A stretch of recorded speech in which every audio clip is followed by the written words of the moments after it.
आइए आज हम लोग स्टडी करेंगे कार्बनिक अभिक्रियाओं में इलेक्ट्रॉन संचलन। तो यहाँ से हम लोगों को स्टडी करना है, इसके ऊपर हम लोग पढ़ चुके हैं। तो अगर इंग्लिश में इसको देखा जाए तो बोलेंगे electron movement in organic reaction.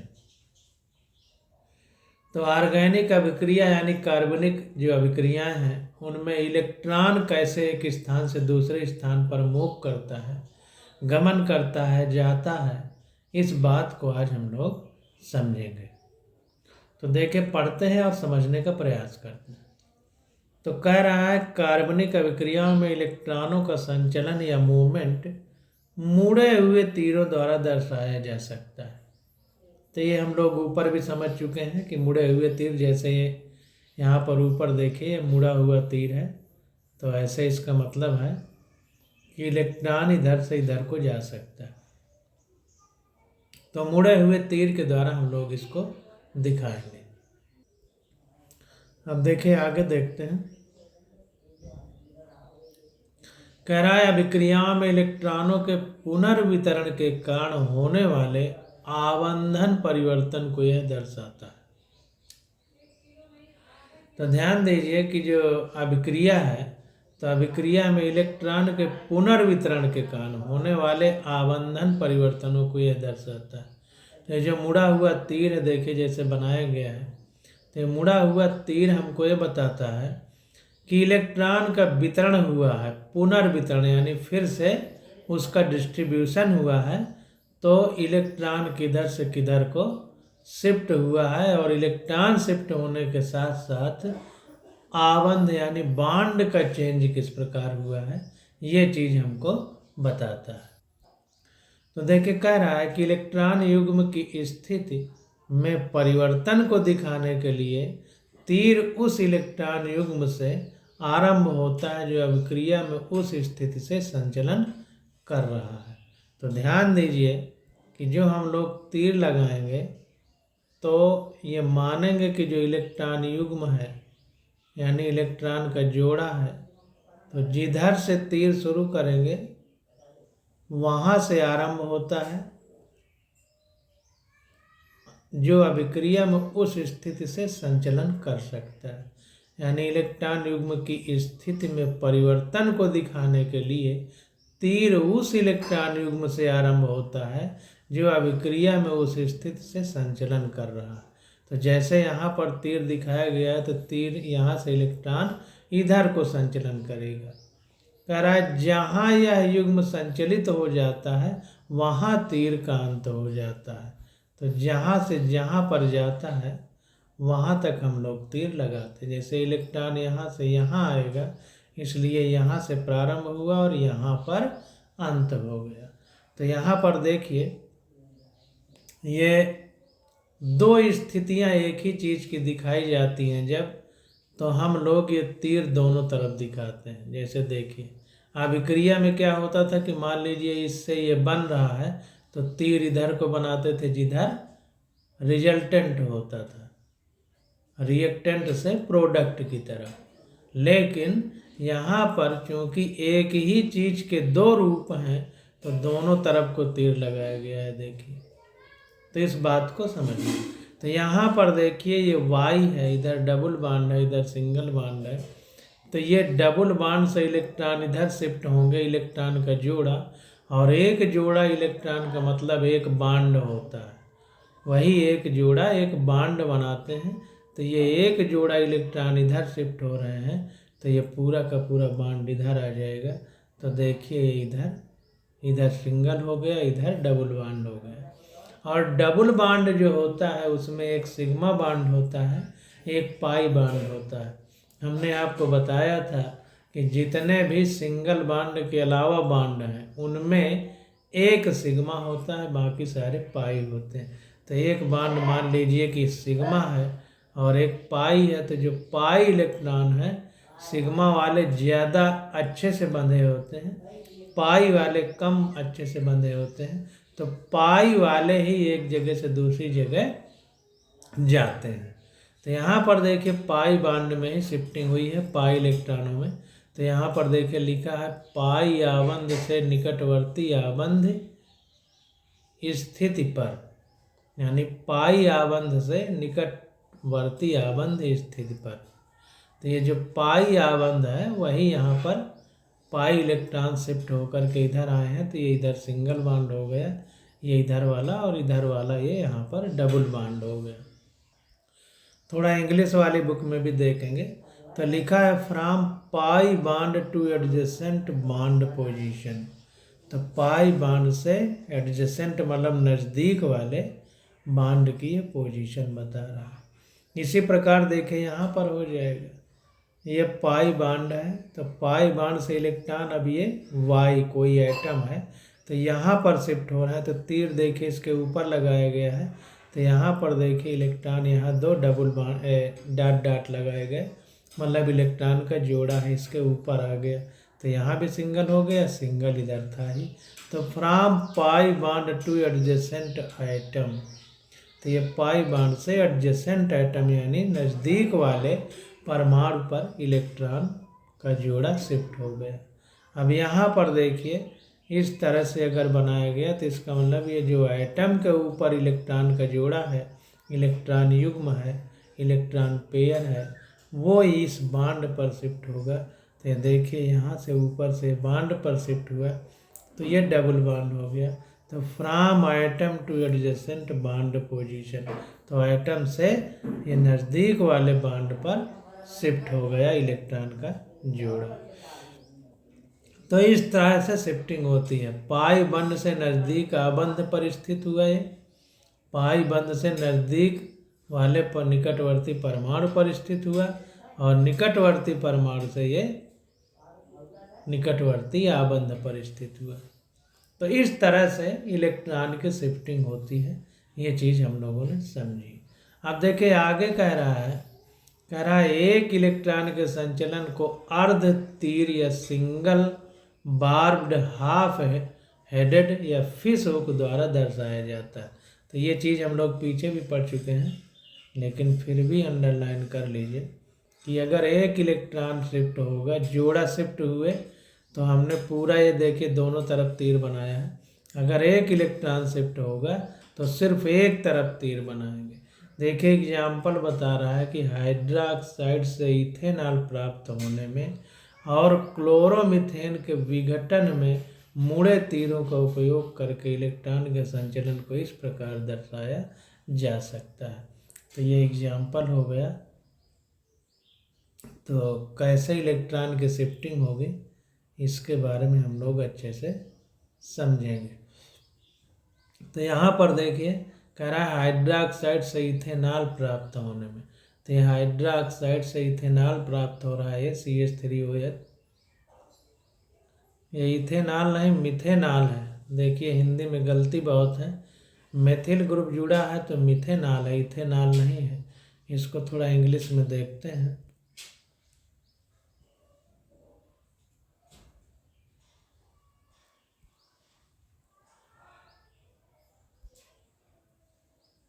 यहाँ पर देखिए लिखा है hydroxide ion giving ethanol.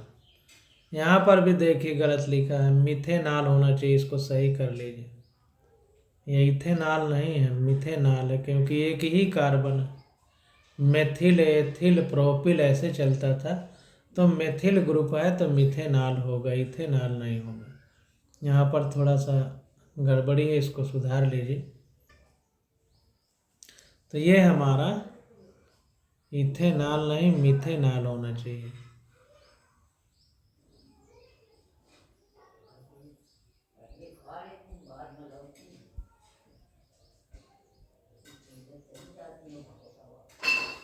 Methanol होगा यहाँ पर, तो इसको सही कर लीजिए। तो अब देखिए यहाँ पर देखते हैं, यहाँ पर देखिए हमने आपको बताया था, जैसा ऊपर भी हम लोगों ने पढ़ा था कि यहाँ पर देखिए ये खा वाले में यहाँ पर इलेक्ट्रॉन Cn में इस तरह से शिफ्ट हो रहा है, ये बॉन्ड वाला, तो इधर नेगेटिव हो गया। तो इसी तरह यहाँ भी इलेक्ट्रॉनों की जोड़े की शिफ्टिंग होगी। जब दो तीर होंगे मतलब तीर में दोनों तरफ ऐसे बनाएगा, तो इसको मानेंगे कि इलेक्ट्रॉन का जोड़ा शिफ्ट हो रहा है। तो यहाँ पर देखिए OH माइनस है, तो इसमें 6 इलेक्ट्रॉन है इसके पास, यानी 3 जोड़ा है। तो ये इधर शिफ्ट हो रहा है, और इधर क्यों शिफ्ट हो रहा है, क्योंकि ये ब्रोमीन जो है, ब्रोमीन हमारा हाईली इलेक्ट्रोनिगेटिव है। क्लोरीन, ब्रोमीन, आयोडीन जितने हाइड्रोजन होते हैं ये ज़्यादा विद्युत ऋणात्मक होते हैं, तो ये जो बांड का इलेक्ट्रॉन है इसको अपनी ओर खींच लेगा। तो जब बांड के इलेक्ट्रॉन को अपनी ओर खींचेगा तो जाहिर सी बात है कि इसमें पार्शियली ऋणात्मक चार्ज आ जाएगा और इसमें पार्शियली धनात्मक चार्ज आ जाएगा। अब जब इसमें पार्शियली धनात्मक आएगा तो जाहिर सी बात है कि यहाँ धन आवेश आ गया, तो अब इसमें इलेक्ट्रॉन की कमी हो गई। तो जहाँ इलेक्ट्रॉन होंगे, यानी जिसको न्यूक्लियोफाइल कहेंगे, वो यहाँ अटैक कर देगा। तो ये यहाँ पर अटैक करेगा, तो यहाँ पर ये जुड़ करके यहाँ पर ये जुड़ जाएगा OH। और चूंकि ये Br इस बांड के इलेक्ट्रॉन को खींच रहा है, क्योंकि ज़्यादा विद्युत ऋणात्मक है, तो ये इलेक्ट्रॉन का जोड़ा लेकर के अलग हो जाएगा। तो यहाँ पर देखिए 3, ये 1 2 3 यहाँ पर जो है इसके पास इलेक्ट्रॉन जोड़े हैं, तो एक 4 हो गए, और यहाँ पर निगेटिव चार्ज आ गया ये बांड की वजह से। तो ध्यान देना है कि ये Br माइनस इधर बन गया, और ये OH इस CH3 के साथ यहाँ पर जुड़ गया। इसको थोड़ा इंग्लिश में भी देखते हैं। तो यहाँ पर देखिए ये OH माइनस है, ये CH3Br है। तो CH3Br में क्या होगा कि ये Br ज़्यादा इलेक्ट्रोनिगेटिव है, तो ये बांड वाले इलेक्ट्रॉनों को खुद लेगा। तो ये बांड की वजह से Br माइनस हो गया, और यहाँ पर जो है ये इसके पास जो है ये जो इलेक्ट्रॉन के जोड़े थे वो इसके पास खुद के इलेक्ट्रॉन के जोड़े आ गए। अब देखिए इसको इस तरह समझना है, इसका इंटरमीडिएट तो बना के दिखाया नहीं गया है, तो इसको हम इस तरह समझें कि ये CH3 पॉजिटिव बनेगा और Br निगेटिव बनेगा। तो Br निगेटिव अलग हो गया, और पॉजिटिव के लिए ये न्यूक्लियोफाइल था अटैक करने के लिए, तो इसलिए CH3 के साथ ये OH माइनस जुड़ा, तो CH3OH बन गया। तो एक निगेटिव था तो एक निगेटिव अलग हो गया, और दूसरा वाला निगेटिव इसके साथ CH3 के साथ जुड़ गया। अब देखिए आगे देखते हैं। यहाँ पर देखिए क्या हो रहा है कि तीर दोनों तरफ दिखाए गए और आधा आधा दिखाया गया। इसका मतलब है जब बांड टूटेगा तो एक इलेक्ट्रॉन इधर जाएगा, एक इधर, तो CH3 में एक इलेक्ट्रॉन आ गया, एक इलेक्ट्रॉन Cl के साथ चला गया। तो इस तरह से इसका फिजन हुआ है, यानी टूटा है। तो ये कैसे टूटा और ये कैसे टूटा, दोनों के बारे में हम लोगों ने समझ लिया। तो अब देखिए जैसा यहाँ है तो इस तरह ध्यान देते हैं कि यहाँ पर ये बांड का इलेक्ट्रॉन इसके ऊपर शिफ्ट हुआ था, तो 2 ये पॉइंट बनाए गए थे कि मतलब ये बांड वाला इलेक्ट्रॉन इसके ऊपर आ गया। तो इसी प्रकार देखिए तीर इस तरह बनाए गए हैं कि ये जो बांड वाले इलेक्ट्रॉन है Br के ऊपर आ गए, तो इसीलिए यहाँ पर देखिए 3 छोटे छोटे बिंदु दिखाए गए हैं। तो यहाँ 4 बिंदु हो गए कि ये बांड वाले इलेक्ट्रॉन इसके ऊपर आ गए, और चूंकि टूटने के बाद ये इलेक्ट्रो पॉजिटिव होगा, ये निगेटिव होगा, इसलिए यहाँ पर निगेटिव चार्ज दिखाया गया है। तो इस तरह से हम लोग इसको बनाएंगे। अब आगे आ जाता है हमारा सहसंयोजी आबंधों में इलेक्ट्रॉन विस्थापन के प्रभाव। तो इसको इंग्लिश में देखते हैं। Electron displacement effect in covalent bond. Covalent bond यानी सहसंयोजी आबंध में इलेक्ट्रॉन अगर एक स्थान से दूसरे स्थान पर डिस्प्लेस होगा तो प्रभाव क्या पड़ेगा, ये चीज़ हमको समझना है। तो देखिए कह रहा है कि कार्बनिक अणु में इलेक्ट्रॉन का विस्थापन या तो परमाणु से प्रभावित तटस्थ अवस्था अथवा प्रतिस्थापी समूह अथवा उपयुक्त आक्रमणकारी अभिकर्मक की उपस्थिति में हो सकता है। तो ये बहुत इंपॉर्टेंट है।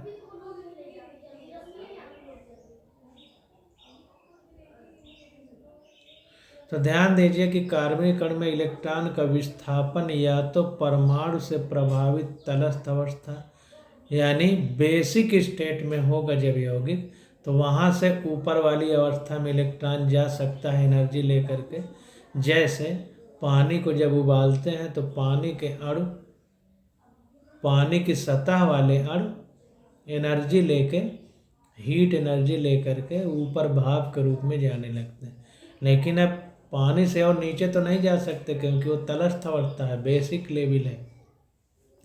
तो उसी प्रकार से कह रहा है कि विस्थापन, इलेक्ट्रॉन का विस्थापन या तो परमाणु से प्रभावित तटस्थ अवस्था अथवा प्रतिस्थापी समूह, यानी कोई प्रतिस्थापी समूह सब्स्टिट्यूएंट आ जाएगा, वो उसको हटाएगा और खुद जुड़ेगा, अथवा उपयुक्त आक्रमणकारी अभिकर्मक की उपस्थिति में हो सकता है। या फिर आक्रमणकारी अभिकर्मक मतलब अटैकिंग रिएजेंट की उपस्थिति में हो सकता है, कोई अटैक कर दे। तो इसको इस तरह से समझिए कि जैसे जब हम लोग बचपन में गोली खेलते थे तो छोटे छोटे कंचा, तो उसको ऐसे मारते थे तो जो पास में रखा होता था वो दूर चला जाता था, उसकी जगह जिसको मारते थे वो आ जाता था। तो ये भी एनर्जी का एक रूप है कि एनर्जी दिया हमने तो एनर्जी लेकर के वो भाग गया। तो जब कोई आक्रमणकारी अभिकर्मक आक्रमण करेगा तो ऊर्जा लेके इलेक्ट्रॉन वहाँ से दूसरी जगह चला जाएगा।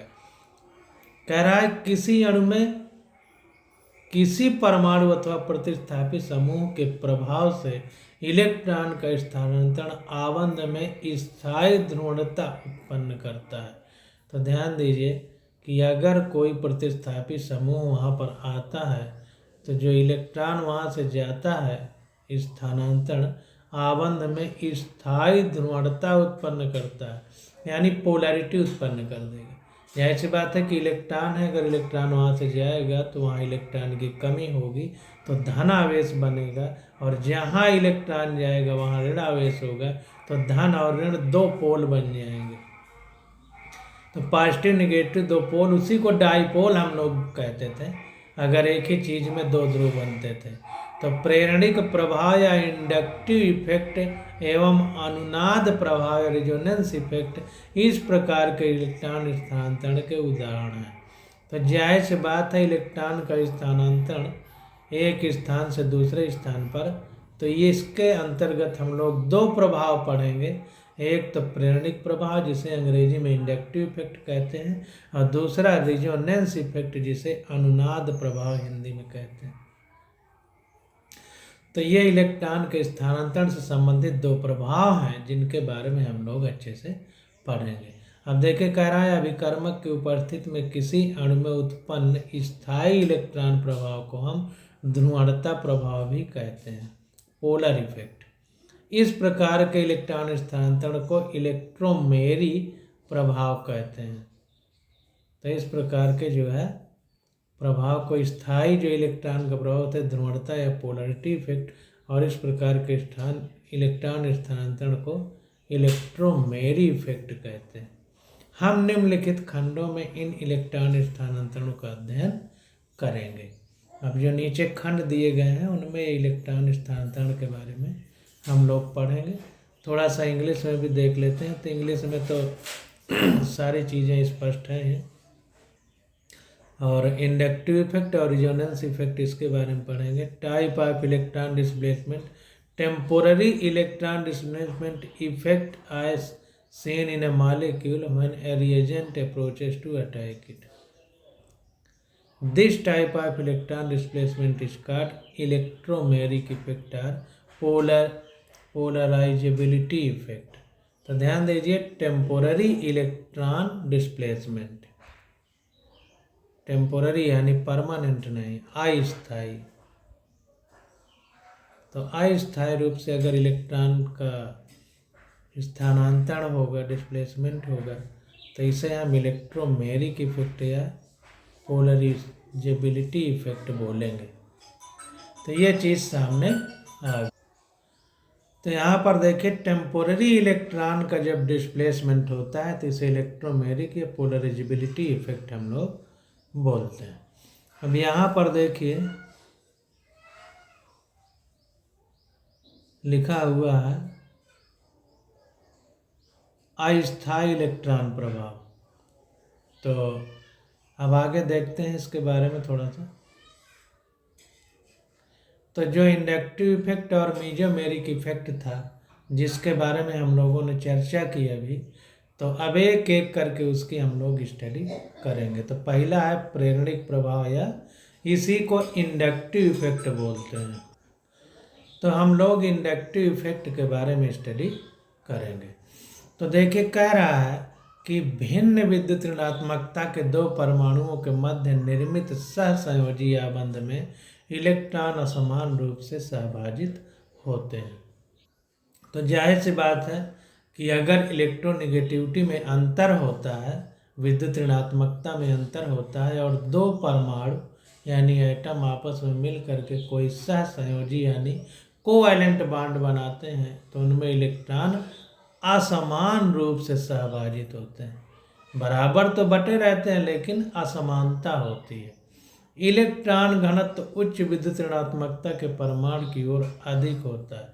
जाहिर सी बात है कि जो हाईली इलेक्ट्रोनेगेटिव एटम होगा वो इलेक्ट्रॉन को ज़्यादा खींचने की क्षमता रखता है, तो उसकी तरफ इलेक्ट्रॉन का झुकाव ज़्यादा रहेगा। तभी कह रहा है कि इलेक्ट्रॉन घनत्व उच्च विद्युत ऋणात्मकता के परमाणु की ओर अधिक होता है। इस कारण सहसंयोजी जब आबंध ध्रुवीय हो जाता है, जिससे क्या होगा कि जाहिर सी बात है कि अधिक विद्युत ऋणात्मक तत्व की ओर इलेक्ट्रॉन ज़्यादा खींचा रहेगा, तो उधर ऋणावेश पार्शियली ऋणावेश उत्पन्न होगा, आंशिक ऋणावेश, और जिधर विद्युत धनात्मक होगा उधर पार्शियली धनावेश होगा। तो जाहिर सी बात है कि धन और ऋण दो पोल उत्पन्न हो जाएंगे। आबंध ध्रुवता के कारण कार्बनिक अणुओं में विभिन्न इलेक्ट्रॉनिक प्रभाव उत्पन्न होते हैं। तो जाहिर सी बात है कि पोलरिटी उत्पन्न हो जाएगी अगर बॉन्ड में, तो कार्बनिक अणु में विभिन्न इलेक्ट्रॉनिक प्रभाव उत्पन्न हो जाते हैं। तो बहुत प्रकार के इलेक्ट्रॉनिक प्रभाव देखने को मिलते हैं। जैसे उदाहरण दे रहा है कि क्लोरोइथेन CH3CH2Cl में CCl बंध ध्रुवीय है। तो इसमें क्या होता है कि CCl बॉन्ड जो है ध्रुवीय हो जाता है, क्योंकि ये जो Cl है हमारा ज़्यादा इलेक्ट्रोनेगेटिव है। तो ये जो हमारा बॉन्ड है, ये बॉन्ड है, इसका इलेक्ट्रॉन थोड़ा सा इधर की ओर शिफ्ट होगा। इसके ऊपर नहीं कह सकते हैं, बल्कि ये कह सकते हैं कि थोड़ा सा इसकी तरफ शिफ्ट होगा, तो इस पर जो है माइनस डेल्टा चार्ज आ जाएगा और इस पर प्लस डेल्टा हो जाएगा। तो प्लस माइनस दो पोल बन गए, तो ये यहाँ पर पोलरिटी उत्पन्न हो जाएगा। इसकी ध्रुवता के कारण कार्बन क्रमांक फर्स्ट पर आंशिक धनावेश तथा क्लोरीन पर आंशिक ऋणावेश उत्पन्न हो जाता है। तो यहाँ पार्शियली ऋणावेश, यहाँ पार्शियली पॉजिटिव चार्ज उत्पन्न हो जाता है। अब यहाँ पर देखिए नीचे दिखाया गया है, तो यहाँ पर क्रमांक लिखा गया है कि इसको आप समझ सकें। तो ये दो हैं, तो यहाँ पर ये इलेक्ट्रॉन को खींचेगा इस बॉन्ड वाले को, तो यहाँ पर माइनस डेल्टा उत्पन्न होगा, इस पर प्लस डेल्टा उत्पन्न होगा, और इससे भी कम इस पर प्रभाव रहेगा। तो इसमें दो डेल्टा करके प्लस लिखा है। हालांकि इस पर दो डेल्टा होना चाहिए कि इस पर ज़्यादा प्रभाव है, इस पर कम है, लेकिन ये जैसे जैसे डेल्टा बढ़ेगा तो इसके कहने का मतलब है कि और आंशिकता कम होती जाएगी। यानी जितना आंशिक प्रभाव, आंशिक पॉजिटिव चार्ज इस पर है उससे कम इस पर है, क्योंकि इससे दूर है, तो इसका प्रभाव इस पर कम है, इस पर ज़्यादा है। तो वही कह रहा है कि इसकी ध्रुवता के कारण कार्बन क्रमांक फर्स्ट पर आंशिक धनावेश डेल्टा प्लस तथा क्लोरीन पर आंशिक ऋणावेश डेल्टा माइनस उत्पन्न हो जाता है। आंशिक आवेशों को दर्शाने के लिए डेल्टा चिन्ह प्रयुक्त करते हैं आबंध में इलेक्ट्रॉन विस्थापन दर्शाने के लिए तीर का उपयोग किया जाता है। तो ध्यान दीजिए कि जो आंशिक हमारे इलेक्ट्रॉन रहेंगे उनको दर्शाने के लिए हम लोग क्या करेंगे, डेल्टा का इस्तेमाल करेंगे, और आबंध में इलेक्ट्रॉन दर्शाने के लिए तीर का प्रयोग किया जाता है। कह रहा है प्लस डेल्टा से माइनस डेल्टा की ओर आमुख होगा। तो इलेक्ट्रॉन जो है, तीर देखिए इधर को दिखाया गया है, इसका मतलब ये माइनस डेल्टा की तरफ इलेक्ट्रॉन की शिफ्टिंग है, प्लस डेल्टा की तरफ नहीं। अब देखें यहाँ पर नीचे क्या कह रहा है, नीचे कह रहा है कि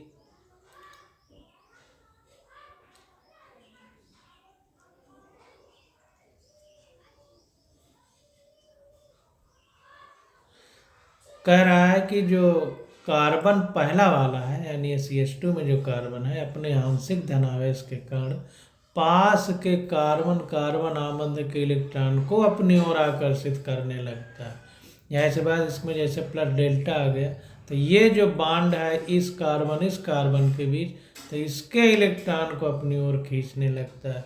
फलस्वरूप कार्बन 2 पर यानी इस कार्बन पर भी कुछ आवेश धनावेश डेल्टा डेल्टा प्लस उत्पन्न हो जाता है, जैसा अभी हमने आपको बताया।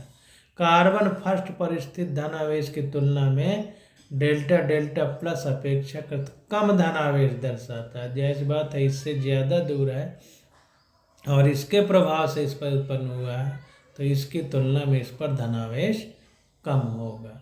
दूसरे शब्दों में कार्बन और क्लोरीन कह सकते हैं, यानी CCl की ध्रुवता के कारण पास के आबंध में ध्रुवता उत्पन्न हो जाती है। समीप के सिग्मा आबंध के कारण अगले सिग्मा आबंध के ध्रुवीय होने की प्रक्रिया को प्रेरणिक प्रभाव या इंडक्टिव इफेक्ट कहते हैं। तो ध्यान दीजिए, इसको बहुत इम्पॉर्टेंट है कि समीप के सिग्मा आबंध के कारण अगले सिग्मा आबंध में ध्रुवता उत्पन्न होने को हम लोग प्रेरणिक प्रभाव या इंडक्टिव इफेक्ट कहते हैं। इंडक्टिव इफेक्ट को देखिए हिंदी में प्रेरणिक प्रभाव कहते हैं, यानी प्रेरणा, जैसे कहते हैं कि हम उसकी प्रेरणा से ऐसा कर पाए, तो इसका मतलब है उसके प्रभाव से। तो इसमें देखिए चूँकि ये इलेक्ट्रॉन को अपनी ओर ज़्यादा खींचने में सक्षम है, तो यहाँ पर माइनस डेल्टा उत्पन्न हुआ, तो यहाँ पर प्लस डेल्टा उत्पन्न हो गया। अब इस प्लस डेल्टा के प्रभाव से यहाँ पर डेल्टा डेल्टा प्लस उत्पन्न हुआ, तो इसकी प्रेरणा से उत्पन्न हुआ, इसलिए इसे प्रेरणिक प्रभाव कहते हैं। इस बात को आप लोग बारीकी से समझ लीजिए। अब देखिए कह रहा है कि यह प्रभाव आगे के आबंधों तक भी जाता है, लेकिन आबंधों की संख्या बढ़ने के साथ साथ यह प्रभाव कम होता है और 3 आबंधों के बाद लगभग लुप्त हो जाता है। तो एक चीज़ को ध्यान देना है कि चूँकि इलेक्ट्रॉनों के प्रभाव के कारण ऐसा हो रहा है, तो जाहिर सी बात है कि इसका जो प्रभाव है 3 कार्बन मतलब 3 एटम तक रहेगा, इस आबंध तक रहेगा, उसके बाद ये लुप्त हो जाता है। प्रेरणिक प्रभाव का संबंध प्रतिस्थापी से बंधित कार्बन परमाणु को इलेक्ट्रॉन प्रदान करने अथवा अपनी ओर आकर्षित कर लेने की योग्यता से है। तो ध्यान दीजिए, जो प्रेरणिक प्रभाव का संबंध है वो प्रतिस्थापी से बंधित कार्बन परमाणु को इलेक्ट्रॉन प्रदान करने अथवा अपनी ओर आकर्षित कर लेने की योग्यता से है। तो ध्यान दीजिए कि ये इसके इलेक्ट्रॉन को अपने ऊपर आकर्षित कर ले रहा है, या तो आकर्षित करने से या प्रदान करने से। अभी कुछ ऐसे उदाहरण आएंगे कि प्रदान भी करेगा, तो हम लोग आगे देखेंगे।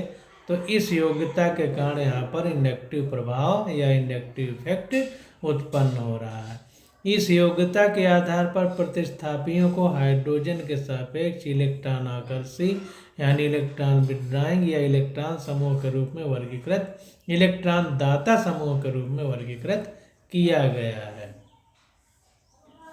तो आगे हम लोग देखते हैं। तो ध्यान दीजिए कि इलेक्ट्रॉन आकर्षी को इलेक्ट्रॉन विथड्राइंग कहेंगे या इलेक्ट्रॉन दाता को इलेक्ट्रॉन डोनर समूह के रूप में वर्गीकृत किया जाएगा। तो इसको हमें ध्यान देना।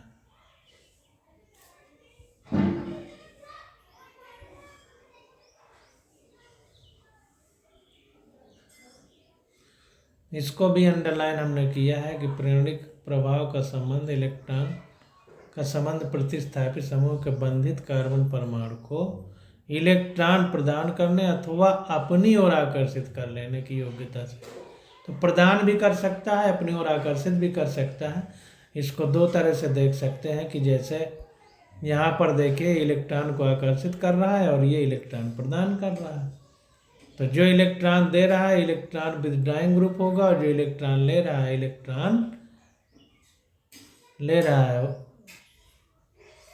इलेक्ट्रॉन आकर्षित कर रहा है तो इलेक्ट्रॉन विथड्राइंग हो जाएगा और इलेक्ट्रॉन डोनर हो जाएगा। तो इस प्रकार से हम लोग इसको समझेंगे। अब देखिए यहाँ पर बता रहा है हैलोजन तथा कुछ अन्य समूह जैसे nitro, NO2, cyano, CN, carboxy, COOH, ester, COOR, aryloxy, OAR electron आकर्षी समूह है, जबकि एल्किल समूह जैसे मेथिल, एथिल आदि इलेक्ट्रॉन दाता समूह है। तो ध्यान दीजिए, ये एग्जाम्पल आप लोग याद करिए और याद करना बहुत बड़ी बात नहीं है, सीधी सी बात है। जिसके पास इलेक्ट्रोनिगेटिविटी ज़्यादा होगी वो इलेक्ट्रॉन को खींचेगा और जिसमें कम होगी वो इलेक्ट्रॉन को देगा। NO2 हमने बताया था फोन सबसे ज़्यादा इलेक्ट्रोनिगेटिव है। तो यहाँ पर नाइट्रोजन है, ऑक्सीजन है, यहाँ पर नाइट्रोजन है, यहाँ पर ऑक्सीजन है, यहाँ पर ऑक्सीजन है, यहाँ पर ऑक्सीजन है। तो ये इलेक्ट्रॉन ज़्यादा विद्युत ऋणात्मकता वाले हैं, ये एटम यानी इलेक्ट्रॉन को खींचने वाले हैं। तो जाहिर सी बात है कि हमारे इलेक्ट्रॉन आकर्षी यानी इलेक्ट्रॉन विथड्राइंग समूह है। और एथिल, मेथिल ये सब जो है इनमें विद्युत ऋणात्मकता कम है तो इलेक्ट्रॉन देंगे, इसलिए इलेक्ट्रॉन दाता समूह है। तो इन चीज़ों को हमें बारीकी से समझना है। अब देखिए आगे देखते हैं, ये क्वेश्चन हमारा आ जाएगा, क्वेश्चन को करेंगे और जितना अभी हमने पढ़ा है उसका रिवीजन हो जाएगा। तो कह रहा है इन युग्मों में कौन सा आबंध अधिक ध्रुवीय है, ज़्यादा पोलर है, इसको हमें बताना है। तो जिस पर ज़्यादा इलेक्ट्रोनिगेटिव होगा वही ज़्यादा पोलर होगा। तो यहाँ पर देखिए ये पहले वाले में जो Br है, क्योंकि H की अपेक्षा Br अधिक विद्युत ऋणात्मक है तो CH3Br हमारा ज़्यादा पोलर होगा। हमने आपको बताया था कि हैलोजन में फ्लोरीन, क्लोरीन, ब्रोमीन, आयोडीन इस तरह से जो है ये ज़्यादा इलेक्ट्रोनिगेटिव है हैलोजन वाला ग्रुप, जिनमें फ्लोरीन, क्लोरीन बहुत ही ज़्यादा है। FON लिखा जाता है, हमने आपको बताया। यानी सबसे ज़्यादा पीरियोडिक टेबल में फ्लोरीन इलेक्ट्रोनिगेटिव है, फिर ऑक्सीजन, फिर नाइट्रोजन। अब यहाँ पर देखें CH3NH2 और CH3OH है। तो हमने आपको बताया था फोन तो ऑक्सीजन पहले आएगा, नाइट्रोजन बाद में। तो CH3OH में CO बांड जो है ज़्यादा इलेक्ट्रोनिगेटिव मतलब ज़्यादा ध्रुवीय होगा। इसी प्रकार यहाँ पर CH3OH में CO बांड ज़्यादा ध्रुवीय होगा, क्योंकि ऑक्सीजन फ्लोरीन के बाद विद्युत ऋणात्मक सबसे ज़्यादा है हमारी पीरियोडिक टेबल में। तो ये स्थिति बन गई। अब अगला आ जाता है उदाहरण नंबर 8.15। तो यहाँ पर देखिए कह रहा है CH3, CH2, CH2Br के किस आबंध में ध्रुवता न्यूनतम होगी। तो जाहिर सी बात है कि ये ब्रोमीन है, इलेक्ट्रॉन को अपनी ओर सबसे ज़्यादा खींचेगा। तो यहाँ पर निगेटिव चार्ज आ जाएगा, पार्शियल निगेटिव। यहाँ पर पॉजिटिव होगा, फिर इससे कम पॉजिटिव होगा, सबसे कम पॉजिटिव यहाँ होगा, क्योंकि इस निगेटिव से जितना जितना दूर जाएंगे तो ध्रुवता कम होती जाएगी। तो जैसे जैसे दूरी बढ़ती है वैसे वैसे प्रेरणिक प्रभाव की तीव्रता कम होती जाती है। जैसा अभी हमने पढ़ा था कि 3 कार्बन तक अधिक से अधिक होती है, फिर खत्म हो जाती है। तो इसलिए कार्बन 3 एवं हाइड्रोजन आबंध के मध्य ध्रुवता सबसे कम होगी। तो हाइड्रोजन मतलब ब्रोमीन और ये तीसरे कार्बन के बीच अगर पोलरिटी की बात देखें तो सबसे कम होगी। और इस ब्रोमीन और इस कार्बन ये नज़दीक वाले कार्बन पर सबसे ज़्यादा पोलरिटी या ध्रुवता होगी। तो इस प्रकार से हम लोग इसको समझते हैं। अब आगे आ जाता है हमारा अनुनाद संरचना। तो इसकी स्टडी हम लोग अगले लेक्चर में करेंगे। आज बस यहीं तक।